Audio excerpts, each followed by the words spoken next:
म करिश्माको पनि मन दुखाउन चाहन्न, अरूको पनि। अब शान्ति भयो। 10 वर्षभित्रमा यो देशलाई चाहिँ दक्षिण एसियाको त सबभन्दा अगाडि लान्छौँ। हामी युरोपीय स्तरमा धेरै देशका नेताहरूसँग पनि कुरा गरिराखेका छौँ। दक्षिण एसियामा अहिले सबभन्दा धनी हुनुपर्ने देश हाम्रो हो।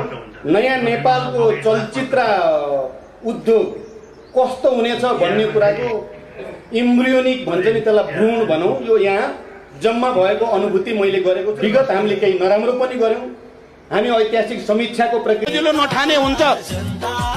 नेपाली जनतालाई हेप्ने गल्ती कसैले न्याउ त गर्दै थियो, तर घरवालाले टर्च बालेर यसो हेर्दा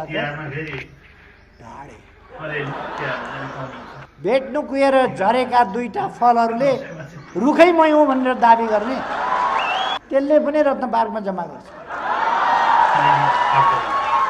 उहाँहरूको हालत अब त्योभन्दा बढी हुनेवाला छैन। धरहरा बनाएको केपी ओलीले होइन, इन्जिनियरले छानो भत्कायो, पुरानै छानो चाहियो भनेर छिमेकी कराउँछ।